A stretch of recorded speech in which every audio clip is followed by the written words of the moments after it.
महान गायिका आशा भोसले के निधन से देश भर में शोक की लहर है। मुंबई में उनके आवास पर अंतिम दर्शन के लिए लोगों का सैलाब उमड़ा। राजकीय सम्मान के साथ उनके पार्थिव शरीर को तिरंगे में लपेटा गया। महाराष्ट्र के मुख्यमंत्री देवेंद्र फडणवीस ने इसे संगीत जगत की अपूर्णीय क्षति बताया। उन्होंने कहा, मंगेशकर परिवार का संगीत में योगदान हमेशा याद रखा जाएगा। देश विदेश के कलाकार और प्रशंसक नम आंखों से उन्हें अंतिम विदाई दे रहे हैं। भारतीय संगीत जगत के लिए यह बेहद दुखद क्षण है, क्योंकि महान गायिका आशा भोसले अब हमारे बीच नहीं रही। 92 वर्ष की आयु में उन्होंने मुंबई के ब्रीच कैंडी अस्पताल में अंतिम सांस ली, जिसके बाद पूरे देश में शोक की लहर फैल गई। उनके निधन की खबर सुनते ही मुंबई स्थित उनके आवास पर अंतिम दर्शन के लिए लोगों की भारी भीड़ उमड़ पड़ी।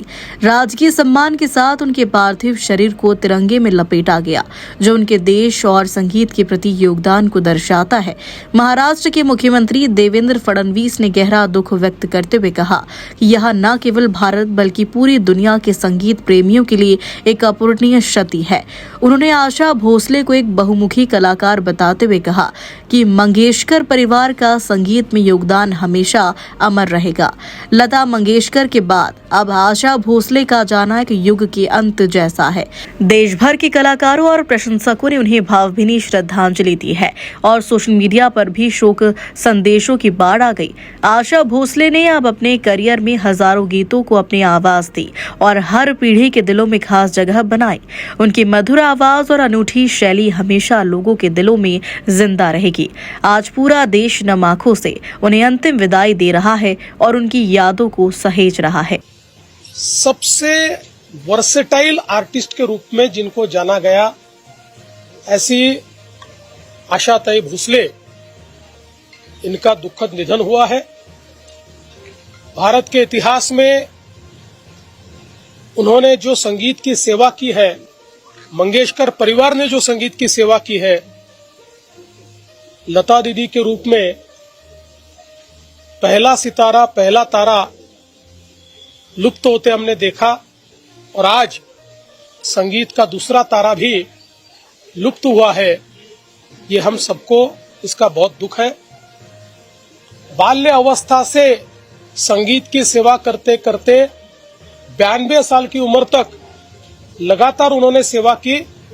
अपने 90वें जन्मदिन पर 3 घंटे कॉन्सर्ट करने वाली ये दुनिया की एकमेव गायिका है और आखिरी दम तक संगीत की सेवा उन्होंने की। हम सभी लोग जानते हैं कि शास्त्रीय संगीत से लेकर पॉप, रॉक, सभी प्रकार के संगीत उन्होंने हम लोगों को दिया। सभी प्रकार के गीत उन्होंने गाए। विशेषतः आर.डी. बर्मन जी और उन्होंने संगीत को एक अलग जोन में पहुंचाने का काम किया और ऐसी कोई भाषा नहीं है भारत की जिसमें उन्होंने गाने न गाए हो।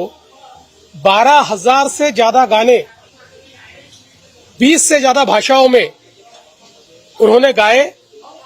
इस प्रकार की एक गायिका कि जिनके सुरों में परमेश्वर बसते थे, उनका चला जाना ये भारत के लिए, हम सभी के लिए बहुत बड़ी हानि है।